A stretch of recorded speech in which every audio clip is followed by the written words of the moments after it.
Nemişqa Guayyudek Batur sanğını əvətib, yəni bununla şundaq şəfqət yetkizib qoyub əgizbatıdı. Yeni bir məxfi məqsəd var mı yada? Bunu keyingi sanda deyman.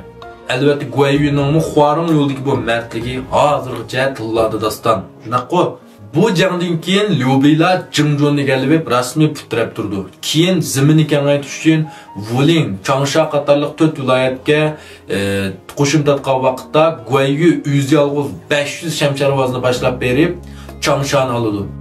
Bu yerda Batur Qeyrsang'un Huangjong bilan tutishib qoldi. Shunda buning bilan 300 marta urushib naytas yanıdı, lekin Batur'un qadrini Batur bildi degandek bunu qo'yib turibdi. Huangjong mu shunday mardlik qildi. Keyin Weiyanninki sapqillik qilishi bilan, el bo'lishi bilan Changshani muvaffaqiyatli oldi.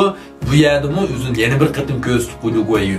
Bundan keyin Pangtong kelib Shichuan olamiz deb Liu Zhang yordam berib kirgan vaqtda, bu vaqtda Liu Bei bu Zhuge Guayyu Zhangfei'ni Jingzhou'ni qo'g'dash qilib qo'yib o'zi kirib ketdi. Keyin bu ish yo'qnab Liu Zhang bilan jang qildigan bo'lib Pangtong o'lib ketdi. Ham Ma Chao bostirib keldi. Shuni bilan Liu Bei amalsiz Zhuge Zhangfei'ni yordamga kelishga buyurdi. Va bu vaqtda shuni bilan Guayyu Jingzhou'ni o'z yolg'iz saqlashga, ya'ni buni mushavirlikqa Maliangni birdi.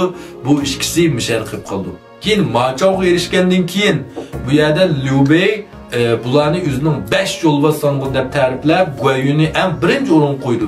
Lekin bu yerda Guayyu bular taz va qoyilmay qoldi. Shundami? Keyin bu chaqda Jangdongning ikkinchi tutuqbegi Lu Su'ninki taklifiga binoan qirg'oqqa o'tib, Lu Su Jangdong bilan ko'rishmoqchi bo'ldi. Bu vaqtda Nait Pochya o'zining bardar shamshirini ko'tirdiganga Jousangni o'lib, o'z yolg'iz berib ko'rishdi. Jangdong'ning bu lashkarning ko'z ilib mi qo'ymaydi, Jangdong'liq chuprandilar. Da bu vaqtda Liu Mengning qo'suq kipidi. Lekin oxirida Lu Su'ning mardlik qilishi bilan Guayyu saq chiqdi. Mardlik qaytirib, bu yer 3 nayni ayt berib, "Evenglar" deb jangsizda bular qaytirib turdi. Mardlik bilan. Keyin bu yerda bu Guayyu Jingzhou'da o'ltirilib, bu yerdagi Ma Chao'ning qitilganligi, bu yerdagi Shichuan ağıcı bo'lgan bularninki Zhang Feizlonglarni ko'rsatgan to'kpilarni anglab o'ltiramay qoldi. Chunki bu azaldan hech qaysi jangda bularning kayni qilib baxmagan. Shundaqo bu nati o'ziga bir xil lakavr o'ziga bak ishindi bu. Ashlarning kayni qalamtinma deb Saosangni qo'shiniga yana hujum qildi. Bu yerda Saosang Pangdoni avatidi. Pangda bu Guayyu tanklamaydigan ufqdan keyin allburun bu zaharlik o'qyan tayyor qilib qo'ygan. Bu jangda bu suiqasd qilib Guayyu zaharlik o'q bilan yaralandi. Endi dal shu vaqtda bularning bostirib kelsa Jangdong'im ta'sirlanganini bilib, bu yerda Sunchuan jiraqni o'ylab nindaydi? Sunyo ittifoqini texim yaxshilash bo'lib Guayyuga yaxshilash uchun bu yerda deydi Guansang'un o'zlarining bir omaqqini qizlari aka, meningmi bir o'g'lim bor. Bu ikkisini akib to'ylashtirib qo'ysak desa, bu yerda Guayyu nindaydi? Yo'lvasning pushtini itning kuchiga bermanma. Qaranglar ma gapni, Aşmı gapma. Sen kim o? Naiti bir 5 yo'lbos sanğının birisi haq degan ağam Liu Bei bilan tang Jangdong'ning egisi bir bek, bir xon. Aştaqda bo'lsa buning chiroyli ya bir qizimdek buyruq yetmidi demdi. Ya loyiqi vakan tuq, mabiti vakan tuq qizimning demdi. Va ağam kelganda bir gap bo'lsin demdi, bir gaplarni demamdi, shundami? Sunchuanning darhol ochiqligidan Liu Meng bir Guayyu'ning qalısını aldab buyurdu. Endi bu yerda qarasanglar bu Guayyu'ning yengilishini nurg'unlar mashayatga tamanno qo'yishi o'ziga bak ishinib ketganligini deydi. Amaliyat qaranglar, bu yerda Guayyu'ga qarata Saosangning avatgan sarkardalardan Pangde, Zhang Liao, Xu Huang, Sauren qatorliq 8 tong'un avatidi. Bu tarafdan Jangdong'mu Liu Mengning boshchiligida 5-6 tong'uni tang avatidi. Qarang, bir Guayyu uchun Saosang ma Sunchuanning barliq Batur sanğulları birleşip ikki tarafdan qistab, ma'ni o'limga qistavatidi. Bu hargizim kichkina bir savallik uchun Jingzhou'ni tattirib qo'yib, o'zining o'limi sabab bo'lgan ish yo'q. Nurg'un ish var bu yerda. Bu ikki tikochining ikki tarafdan tiko dasti bu Guayyu'ning mijozini bilgachga. Nurg'un sabablar bilan bo'lgan ish. Onun ustiga bu yerdagi yana bir muhim sabab nima bo'lsa, ishga bo'linish. Yani bu Guayyu'mu qo'shin boshqurishda shu Zhang Fei'ga o'xshaydi.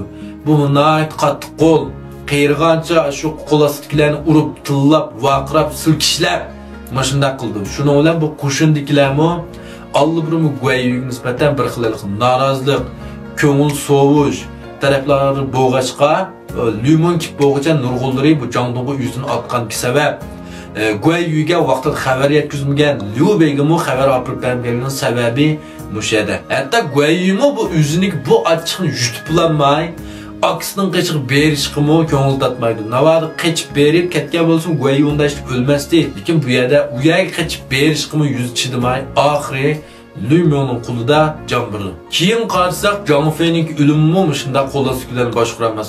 Shuning uchun Sang'un bo'g'ichi, rahbar bo'g'ichi, Lingda bo'g'ichi qo'llasizlarga kuyinishni, ularni asrashni, qadrlashni, muvaffaq ishlatishni chuqur bilish kerak. Yana bir sabab to'g'ri Pangdoning o'qida yaralangan vaqtda bu boshda Maliyangning qayta nasihat qilishini anglamaydi-ku. Bu yerda xistatib Xuato kelgan vaqtimi bu Xuato'ningki tabirini anglamaydi. Xuato bu yerda deydi-ku yarısını davolaydigan vaqtda o'zlarining qo'llarini bir misol qilib o'tkazib, turk bog'layma.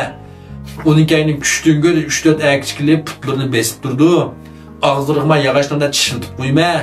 O'zlarining ko'zlariga bir lat yeb qo'yma. Ayni qarab turlar ko'zli qo'rqib ketlaman. Nim deydi maqariya. Men kim o? Guayunchang deb anglaganmi? Alayman. Kesa qanchalik qila olaysan? Maliyan kelishkim shaxmat o'ynaymiz.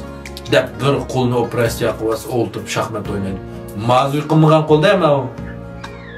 Elə qo'atimi kis bo'g'chigan o'zim talab turdi qo'rqib. Qanday odamda metin qilib qo'ymadi deb. Shuningdek bu yarısını Xuato'ning taklif binoan saqaytmay, endi bu yerda yutgan ochiq bu yara ishki tashqi sabab shuning bilan amal yo'q. Bir mahal davr surgan Jon arkisi eng katta palvon Guayuchang bu yerda Lumonning qo'lida jon berdi. Bu vaqtni ko'rganda hammalar afsuslangan deyman. Menimi bak ko'nglim yerim bo'lib ketgan bo'lsa, yig'lab ketmadim. Lekin rast ko'nglim yerim bo'lgan. Ba'zi döküşlerge açığım kelgan. Lekin ben baya degan sabablarni birlashtirib o'ylab baqsanglar bu Guayuning o'limiga yolg'iz bir mijoz sabab emas, baya degandek nurg'un sabablar yig'ilib, shuning bilan jingjon tatqizib o'zi o'lib ketdi.